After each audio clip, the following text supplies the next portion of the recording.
Thank you, Kathy. Our Rotary sponsors this week are Bob Parker with Robert E. Parker, attorney, Dana Burks, Clifford Power Systems, Inc., Tony Oliva, Storage Plus, Casey King, Doubletree by Hilton. And of course, we encourage you to do business with your fellow Rotarians. Please thank all of today's sponsors and all of our volunteers.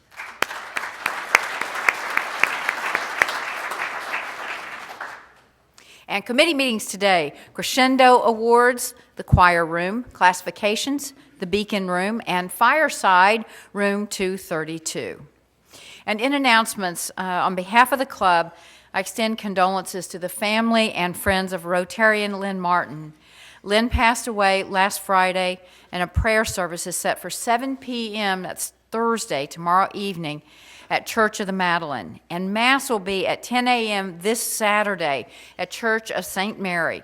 Please use the cards on the table to extend your sympathies to Lynn's family and keep them in your prayers for strength and comfort. Desiree Doherty, Sandy Siegfried, Chuck Wilson, and Dustin Holder, please come to the podium to introduce our newest members.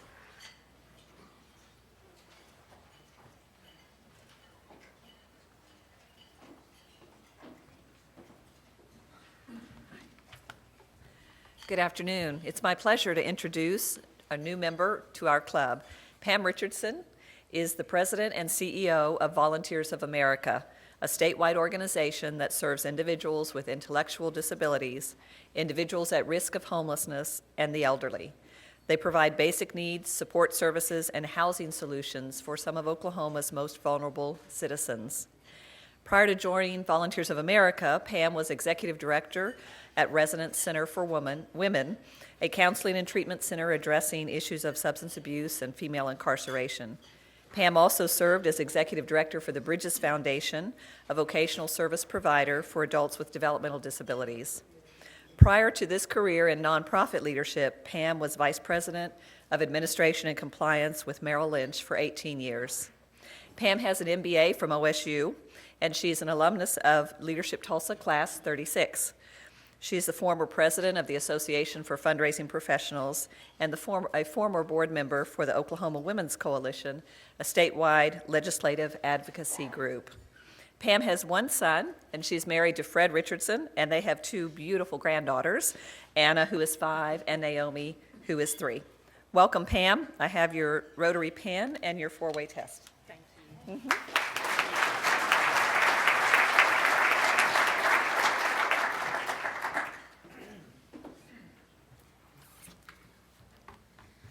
I'd like to introduce the newest member of Tulsa Rotary. Kirk Vanderslice is a native Tulsan graduating from Jenks High School. After deviating from good judgment, he went to Kansas to become a Jayhawk. However, his good senses were restored when he returned to Tulsa with a degree in accounting and went to work for the firm that I'm a shareholder at, Stanfield & Odell CPA firm. And now he is our newest shareholder, and we are very pleased to have him honor us. He is active in the Tulsa community and is a proud uncle of a niece and nephew whom he adores. Legend has it in his family that his great-great-grandfather was an early member of Tulsa Rotary, and he is looking forward to carrying on that tradition. Please welcome our new member, Kirk Vanderslice.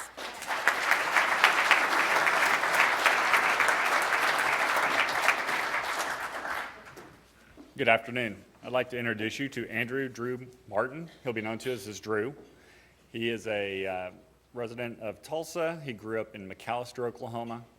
He has a wife named Jennifer and a young daughter of 10 months named Vivian. He works at Sawyer Manufacturing in Sapulpa. And his interests include travel, flying, and eating. But his claim to fame is that he was top dog at the University of Oklahoma. Welcome, Andrew.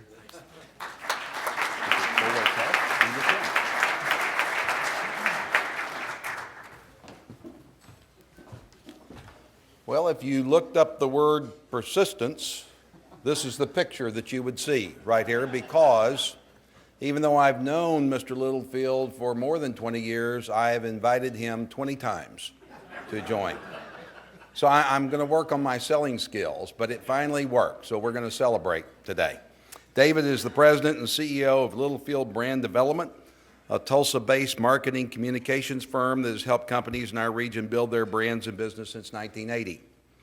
Littlefield is the home to 30 strategic, creative, and digital marketing communication professionals, and their current client roster includes such brands as BOK Financial, Ditch Witch, Dental Depot, IMSA, Grondike, Transport, Langston University, Nordam, and Webco.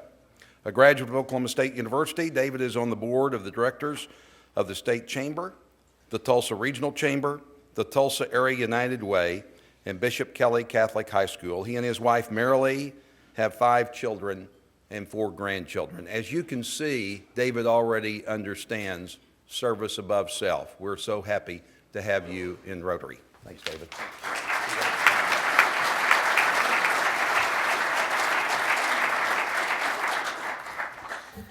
Welcome, one and all. We are so excited to have all of you as new members of our club. Thank you so much. And that was persistence. New member orientation. I want to say thank you to James Adair and past President Linda Bradshaw for doing that before our meeting. Thank you all very much. And in project announcements, James Taylor, Area Commander of the Salvation Army, is here with a very special presentation.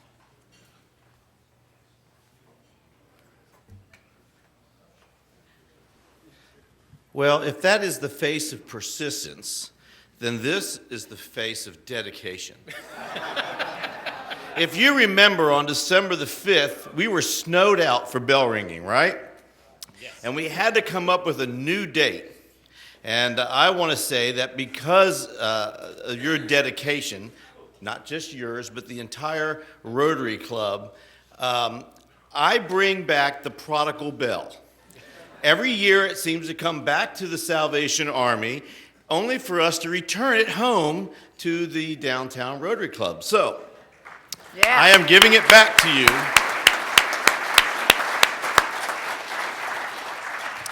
I am giving it back to you because this club was able to raise in one day at the Kettles over $2,700. So God bless you and thank you very much.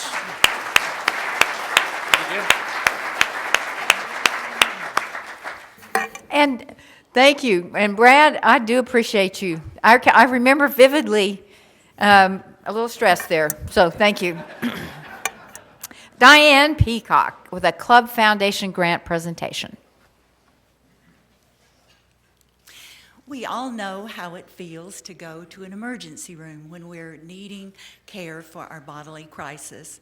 We go and we receive valuation and help. And our recipient today of our foundation grant is a lady who leads an organization that provides help for crisis of family domestic violence. And the name of this organization is very familiar to many of you already. It's the Family Safety Center. And Suzanne Stewart is here today. She leads the Family Safety Center.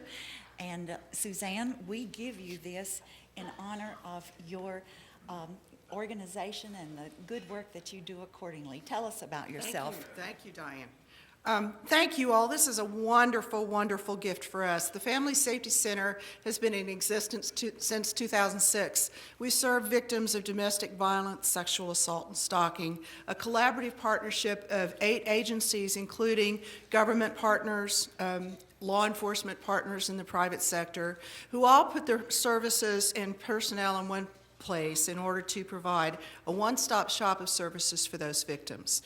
This grant in particular is going to help us staff our conference room and training center. We're able to provide a projector. I think we have a slide maybe that might show what we're going to be able to do, but you can see our logo on there. It gives us a wall mount projector plus a laptop plus the screen. We do a tremendous amount of training for our certified personnel that is required by the federal government and also some of our state agencies, and this will help us keep everybody up to date. We serve more than 2,000 individuals every year, 800 kids, 1,500 accompanying people, and it's an amazing, amazing group of people who really dedicate their lives to making a difference in this community. Oklahoma has horrible statistics when it comes to this. We rank 3rd in the country for the numbers of women that are murdered by men.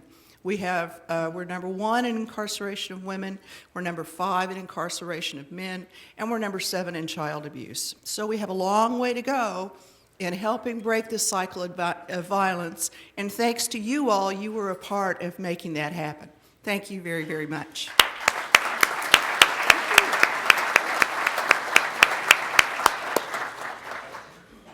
Glenn Wright with another Club Foundation grant presentation. Thank you. Big Brothers, Big Sisters. I believe we've heard of that organization. We're very happy to pass on some funds from the foundation, and I'd like to have Marla Mayberry come forward, who's the director of that organization, and Kendra Green. Marla, we're very happy to pass this little check on to you, and I hope you spend it wisely. And would you please tell them what we're going to do here with the money? Sure. Good afternoon. I'm Marla Mayberry, and I'm the Tulsa Metro Area Director for Big Brothers Big Sisters. We want to thank the Downtown Rotary for this wonderful contribution. For the first time, we will be able to partner with another organization, Operation Aware, to provide some additional services that we can wrap around the children that we serve in a way that we have never done before, and that is because of you. So thank you so very much. At this time, I want to introduce Kendra, and she's going to talk to us a little bit about how the program will work.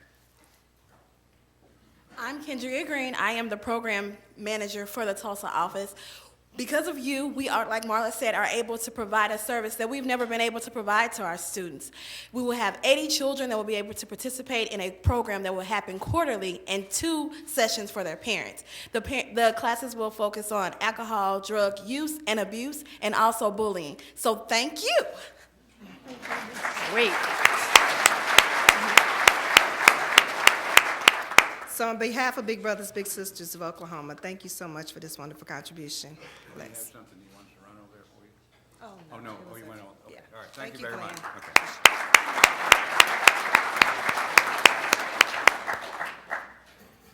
And Jerry Murator is talking crescendo.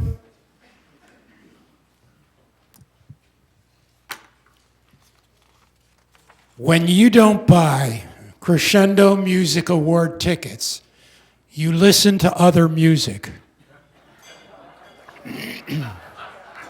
When you listen to other music, classical music students can't pursue their careers. When classical music performers can't pursue their careers, they may choose rap.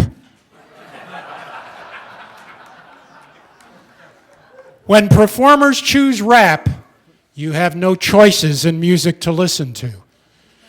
When you have no choices but rap, your mind begins to disintegrate. Don't let your mind disintegrate. Buy your Crescendo Music Awards tickets today. Woo!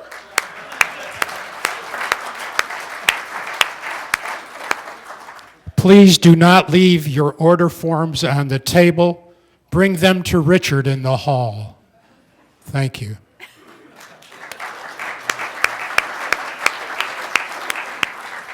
Jerry, you are so clever. Marty's got a couple of announcements for us today. Marty?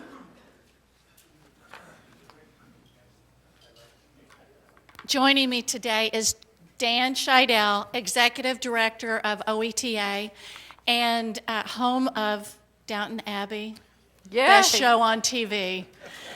You have some other people that agree with me. He's here as a fellow Rotarian from the Oklahoma City, or the Rotary Club of Oklahoma City, and he's going to encourage you and tell you all the exciting things they've got planned for us. Thank you so much, Marty, and thank you for having me here today, and a hearty greetings from all your brothers and sisters from the Oklahoma City Downtown Club. We are putting together a special event for all of you. Hopefully we'll get at least half of you to come over on March 25th. and we're going to tour the Devon facilities. We're going to go over there and have coffee and pastries in the morning. And then after that, we'll walk over to, actually, Tom McDaniel is going to talk a little bit about MAPS 3 and the vision for MAPS in Oklahoma City. And then we're also going to walk over to the Petroleum Club, have a wonderful lunch, and have Mayor Dewey Bartlett actually come all the way over from Tulsa to talk to you over in Oklahoma City.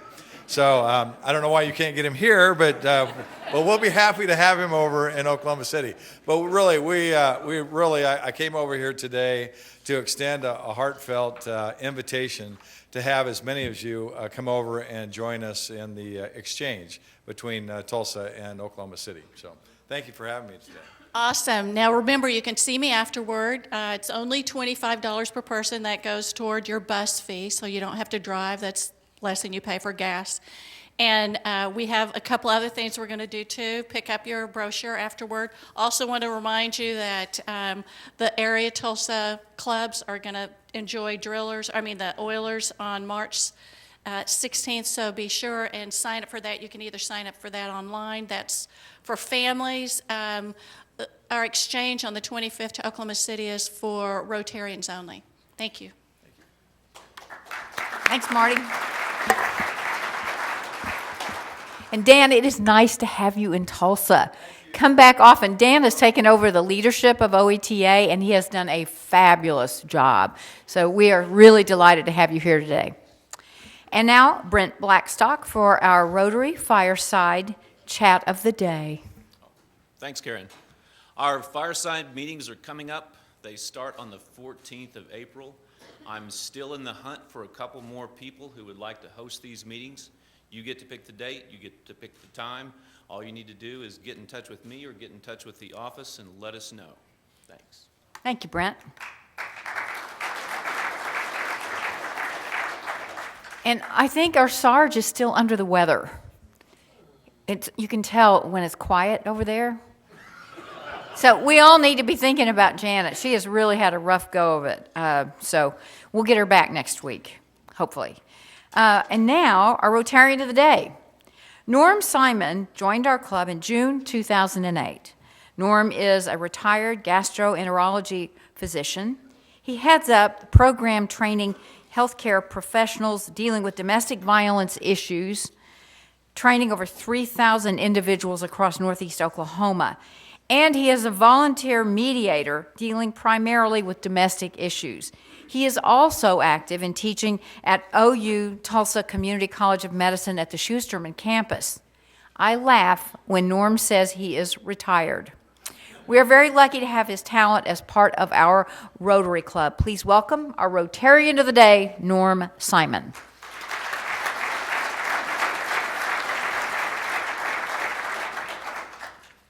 Thank you, President Karen.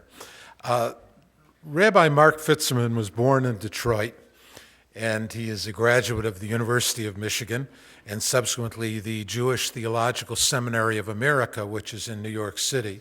And following that, he was ordained as a conservative rabbi. He served in Kansas City for 5 years and then subsequently came to Tulsa, and he has been associated with B'nai Emunah Synagogue at 17th and Peoria since 1985. The rabbi is married to Alice Blue, and many of you may know Alice, but she has been long very active in many community issues, including education reform, neighborhood development, and several other projects. The rabbi and Alice have 2 grown children, Micah and Nina. There's been a Jewish presence in Oklahoma since before the land run days, and the original Jewish community in Oklahoma was in Ardmore, and they actually created the first synagogue there, I believe, in 1899. Not very long after that, Jewish families settled in Tulsa, and in 1915, B'nai Emunah was founded. Since then, the Jewish members of our community have played an enormous role in helping meet the needs of our great city. And I know that you are all probably aware of the incredible contributions of the Zero family, George Kaiser, the Schusterman family, and many others. The synagogue, B'nai Emunah, like so many of our Tulsa religious institutions, has had a long tradition of working with the less fortunate members of our city, and Rabbi Fitzerman has taken a leading role in helping to continue this mission. Rabbi Fitzerman feels strongly about the role of faith-based organizations in working with the homeless and the mentally ill citizens of our community, and he will be talking to us more about this. President Kieran always likes to know something about a person that we don't all know, so I will tell you that a little known fact to many of you about the rabbi may be that he has a magnificent voice. We won't necessarily hear it today, but at this time then, I'd like to introduce a friend and a man that I greatly admire, Rabbi Mark Fitzerman.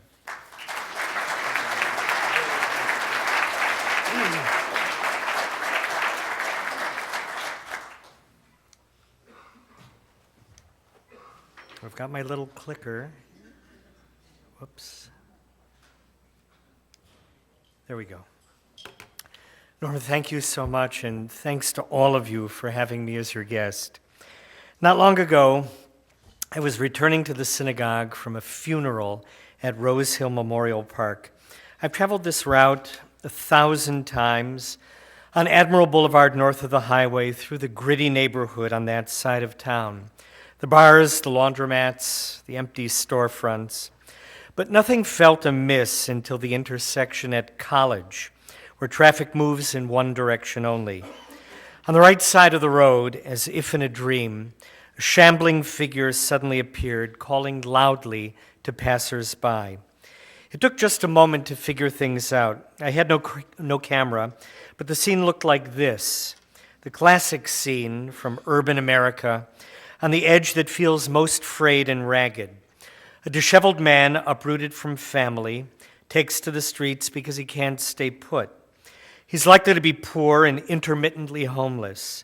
In another time, he might have been institutionalized, but we have closed the institutions that were used as warehouses, and he's now wandering in the open field of society.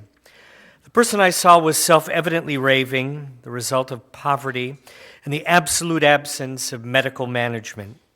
If he were a person of means, excuse me, he would at least have been medicated or cajoled into a regular regimen of therapy. But there is very little available for the likes of him. We've decided as a society that he will go it alone. I've carried this image for a very long time. Virtually all of you have seen something like this in Tulsa or somewhere else on your travels. It's one of the faces of mental illness in America. But there are many others: crippling depression, substance abuse, uncontrollable rage, anxiety, or psychosis, along with dozens of other conditions and syndromes. If this room is like any other in America, some of you would call yourselves mentally ill, or say there is a close-in family member who conforms to the commonly accepted definitions. The rates of mental illness are staggering. In a given year, 26.2% of us experience a diagnosable mental disorder. What I'm trying to say is that this form of illness is ubiquitous, much more so than other conditions we think about when we flesh out our notions of what illness is. Many people, of course, get first-world help. It doesn't always have much of an effect. We've encountered this issue in my own extended family, where best intentions and credentials and very good medications fall in the face of stubborn persistence. Here's the problem with mental illness. The mind of the person who is in distress is absolutely essential to moving toward health. But that very same mind is confused or broken, and the patient will not cooperate in self-rescue. My special concern, though, is not the 1%, but the hammered souls who have little access to care, or whose care is sporadic, itself intermittent, and inconsistent. These are people who've been dumped out of prisons into shelters for the homeless, or who push their shopping carts up and down Peoria. I believe that these people belong to all of us, and that persons of faith, regardless of denomination, have a moral imperative to engage with this issue. There are many ways to be part of the solution, but for us at the synagogue, it's meant the Altamont Bakery. Synagogue Bakery is 2 years old this season, but my body tells me that it's a much older project. When we finish baking on Tuesday evenings at the synagogue, it's generally between 11 p.m. and midnight, and it takes another hour to put the kitchen in order. It's right on the border of Israelite slavery or being assigned as an oarsman to a Roman galley. And that just gets us to the halfway point. 1,000 cookies sit on racks overnight and then get bagged and tagged by a team of volunteers. At one time, that included my mother, Ethel Fitzerman, for whom the bakery was the great project of her life. Like all of us, she was renewed by this labor. It was essential to her sense of living productively during the last 2 years of her life in Tulsa. Nothing else began to touch its importance, but she was only one of many who would speak this message. The Altamont Bakery has been transformational, and we have just begun to understand its impact. In a sense, the bakery is a natural development with roots that go deep in the culture of the synagogue. B'nai Emunah is a frontier congregation outside the orbit of metropolitan Jewish life. That's a quotation from a movie. 2,000 Jews live in Tulsa, evenly divided between two congregations. Affiliation is high, along with an interest in Jewish things. And beyond that, a powerful sense of ambition. We established a best practices literary program at McClure, a local elementary school, with a wraparound array of social services.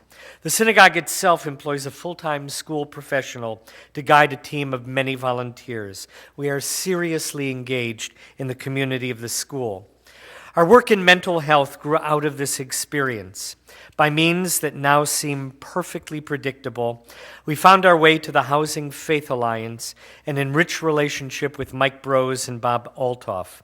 What followed was a partnership with our sister congregation, an African-American church called Metropolitan Baptist. Our goal was to furnish apartments at the Altamont, a mental health association facility exactly 2 blocks away from this church on the rim of downtown.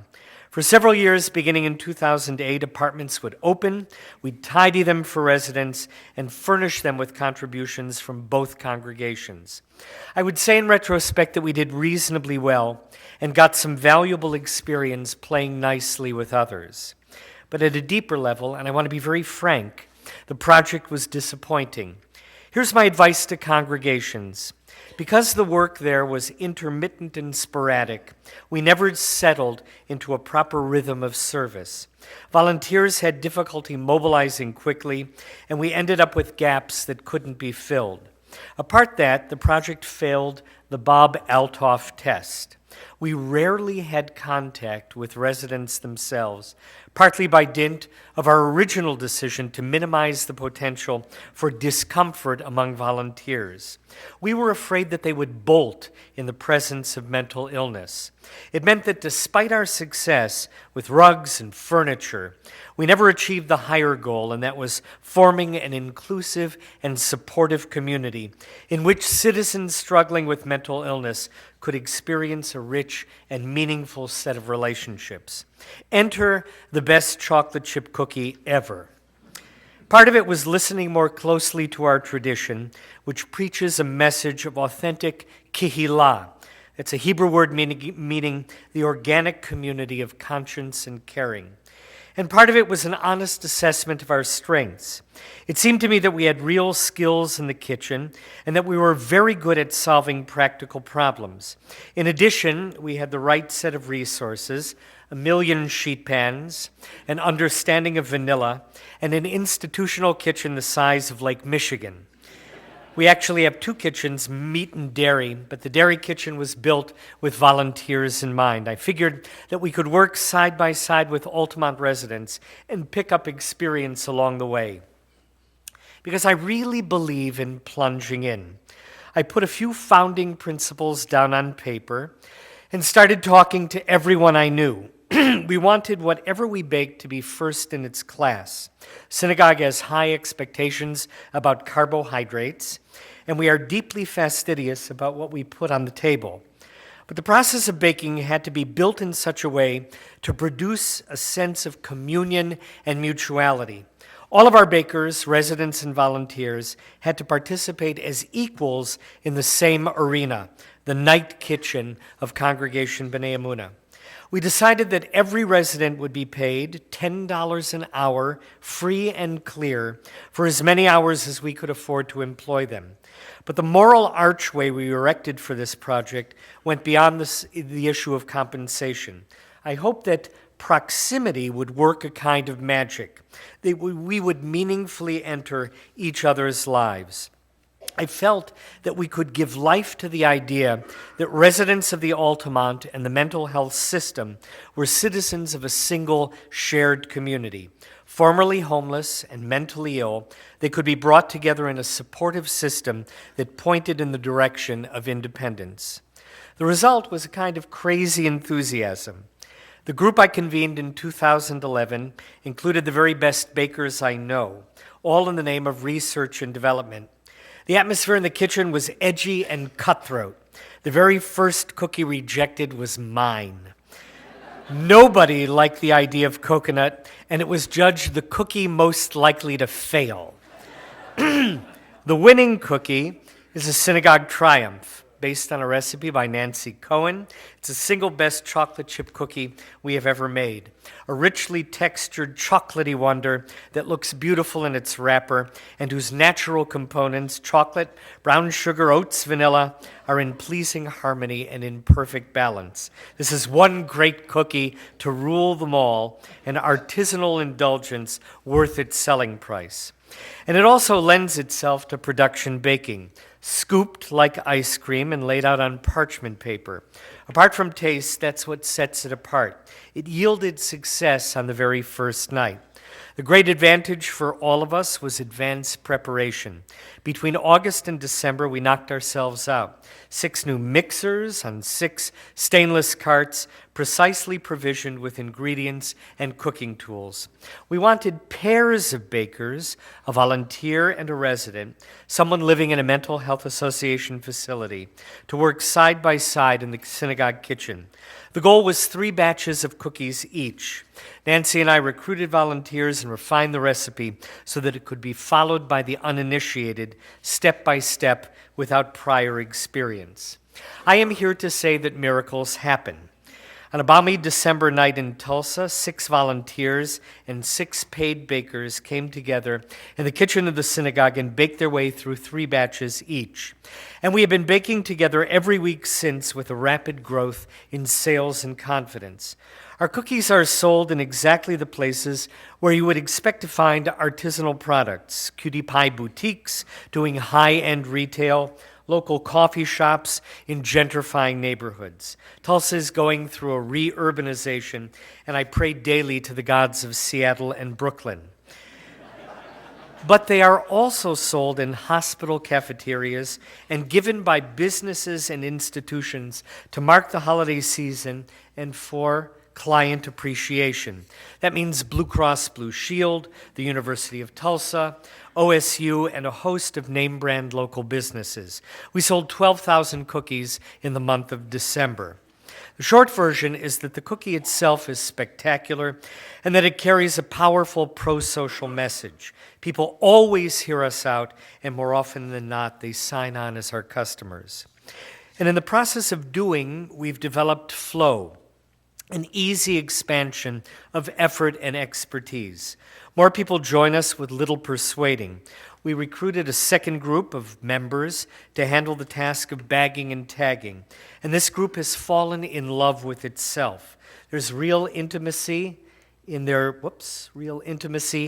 labor at the table, and a new point of contact between our members and their own synagogue. If I were not in the kitchen, I would be at that table because the banter and affection feel like tea and toast. In the kitchen itself, we have moved powerfully forward. What began with rigid ideas about process quickly gave way to playing to strengths. Lydia is a genius with precision measurement. Joe helped create a zone of enchanted well-being. Nancy trusts Diane when it comes to the ovens, and I found my niche as an accomplished scooper, each mound densely packed and released within a hair of our 4-ounce goal. I turn out to be a very good scooper, and because I am not measuring and mixing ingredients, I can lead us in the occasional outburst of song. Thank you, Norm. I'm currently working on I Love a Rainy Night, but I have to remember to bring the lyrics. I don't mean to say that our struggles are over. I meant it when I said that we do a long day of baking. By the end of our run, our residents are exhausted.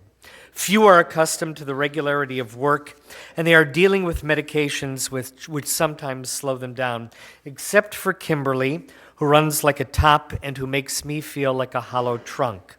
It turns out that production baking is difficult, and we had to learn a great deal on the fly.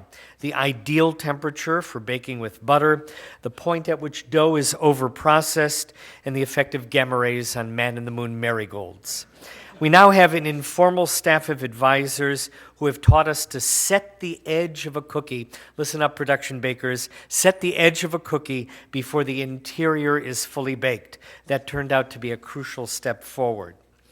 But I want to underscore what has been right from the beginning. From the very start, the Altamont was about community, about building relationships between synagogue volunteers and bakers recruited from MHAT facilities. Let me draw you a picture of an Altamont baker. Not too long ago, she was wandering the streets. She now lives in a modest one-room apartment furnished with the cast-offs of other people's lives. She cannot yet sustain regular employment and is likely to receive public assistance.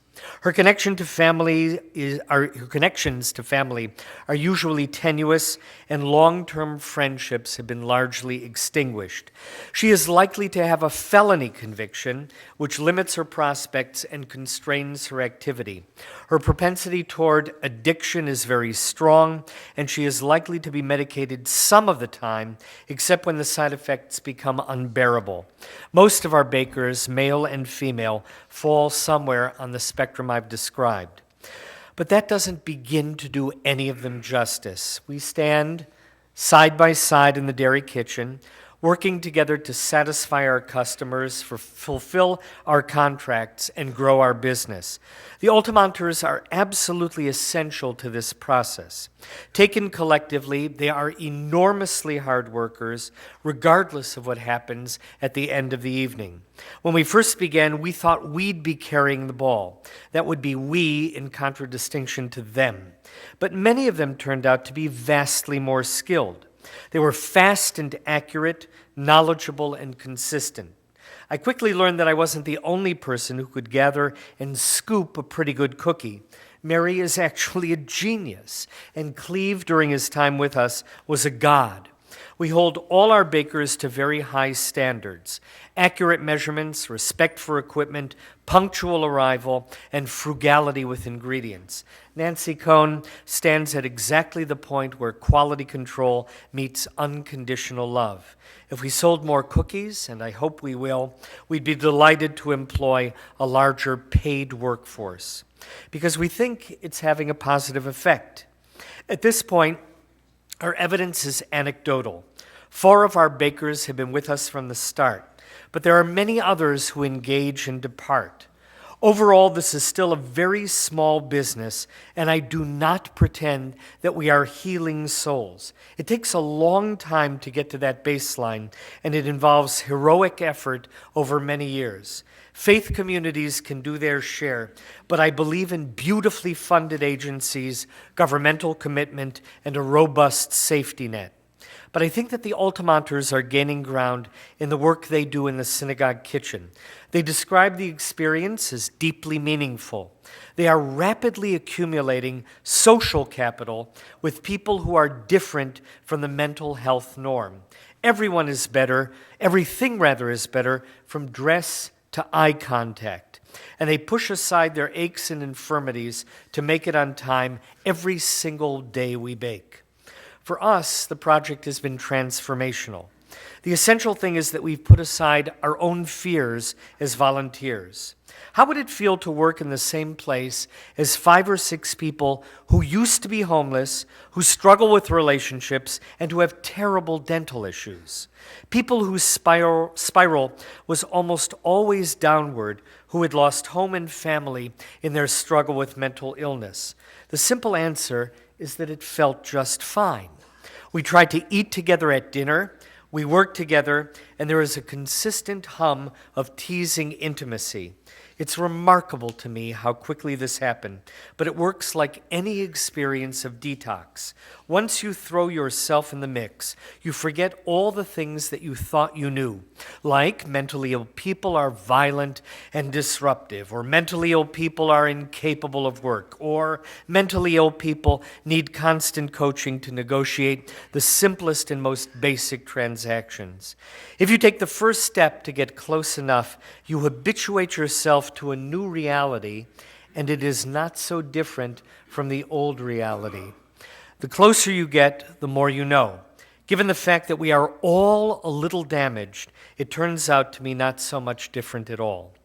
And apart from everything, these are hugely interesting people, fun and hopeful and deeply honest. One of our bakers, I'll call her Melinda, wandered one night to the front of the building. She said that she experienced trouble getting back, but she decided that she'd simply listen for voices. Not, she told us, the voices in her head. Those were the other voices, and she dealt with them differently, but human voices coming from the kitchen. I remembered thinking that this was radical honesty, a willingness to communicate with trust and intimacy. Most of the conversation I make in the course of a day is piddling pleasantries and inessential chat.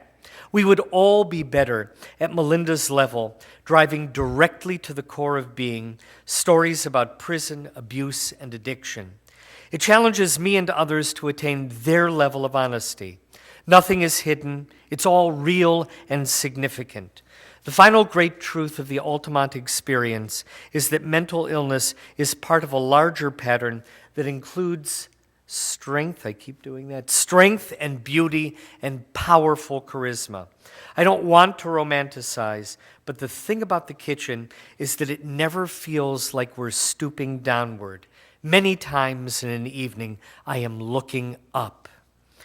We are now entering our 3rd full year of operation, and we feel that the contours of this project are set.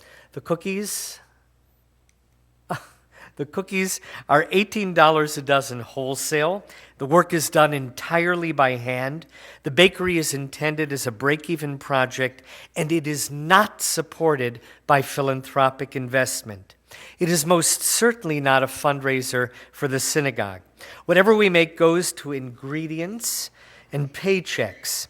If we need money for equipment, I raise it myself thanks to the very generous foundations associated with the synagogue. The cookies are free of funky chemical additives, which means that they taste like $1 million. They evolve through the week as they change in texture, but that just means that they're a real kitchen cookie and they're differently good on different days. If you live and work in Tulsa, Oklahoma, I will track you down like a slightly deranged Girl Scout and force you either to buy our cookies or to become an Altamont reseller. I am counting on you. As we say in the cookie business, this is not a game. What it is a rare and lovely story about a small band of people thinking locally and acting out a drama of shared initiative. We've done many good things at the synagogue, but nothing like this. Imagine standing in a beautiful kitchen, baking beautiful cookies to help other people. And those same people are baking those cookies with you. It's about independence and self-worth and second chances. Jews would say that the Altamont Bakery is a mitzvah, a deed that captures some of God's own love. At the end of a baking night, my heart is full. I feel that the Altamont is a redemptive act, a way of achieving holiness in the here and now. Thanks very much for listening so closely.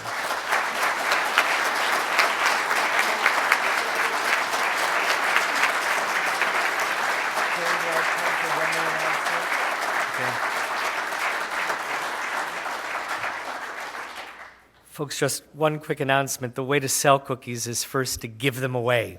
So for the first 48 of you who rush the dais, we have sample cookies for your enjoyment. Because I think there are a couple of hundred of you, you might want to break them into pieces and call me at the synagogue. I am ready to take your order. Yes? We have our fireside chat's coming up in a couple weeks. If we wanted to buy a bunch of those to have at a fireside, would we just call you at the synagogue? Yes, I happen to have thousands of them in the trunk of my car. But no. Just call the synagogue. We bake on Tuesdays, fresh cookies on Wednesdays, and they keep for a reasonably long time. Thank you. Good question. Oh, Rabbi, thank you again.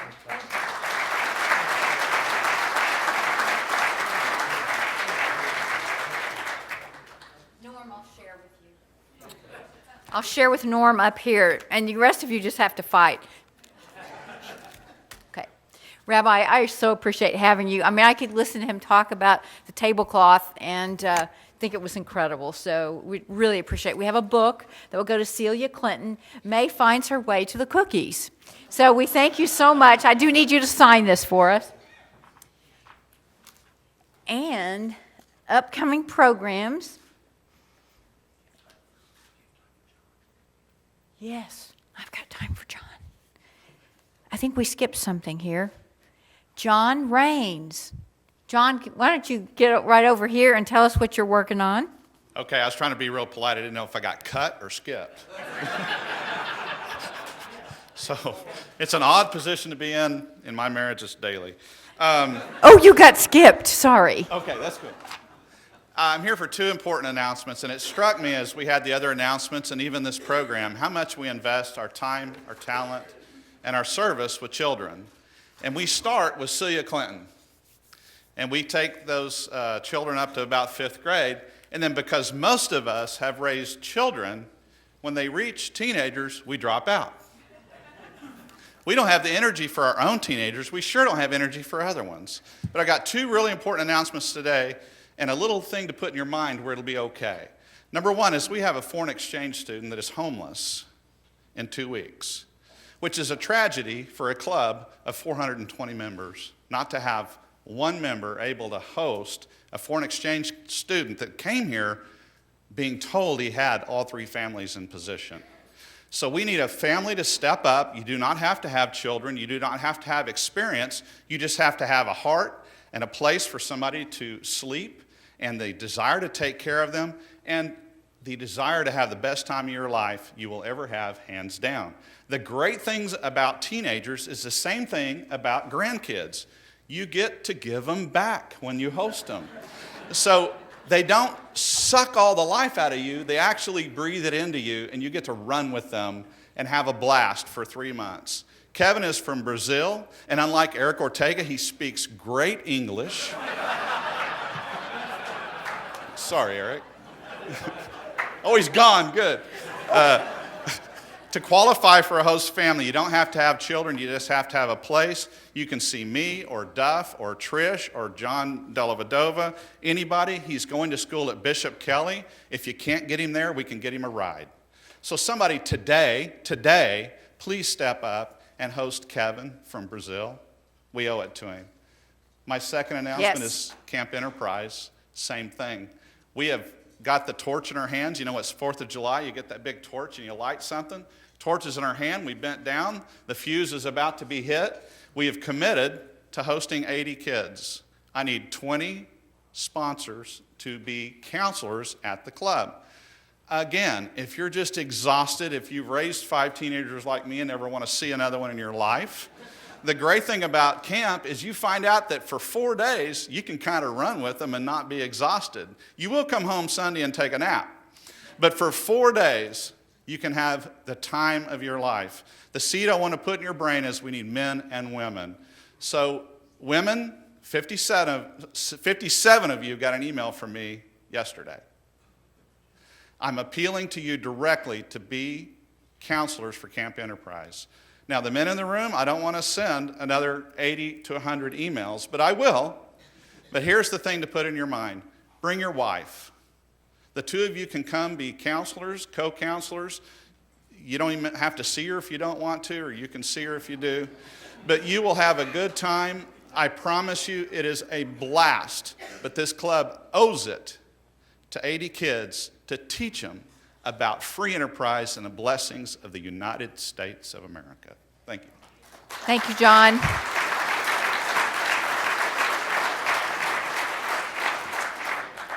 John, I really didn't forget you, but I knew after the rabbi spoke that we would be in a more benevolent mood. That's a little white lie. All right, now, upcoming programs, LaDonna Osborne, International Women's Day, and then on the 19th, Judge Doris Francine on juvenile justice issues and jail pods. This week's Mystery Rotarian. Our Mystery Rotarian has always enjoyed beautiful scenery, with lots of friends and family and water, and she's not really shy, and her laughter and giggle can light up a room. Today we celebrate as the sparkle of a diamond captured the attention of our Mystery Rotarian, President-elect Rhonda Renz. Congratulations on your engagement to Terry. Yay, Rhonda.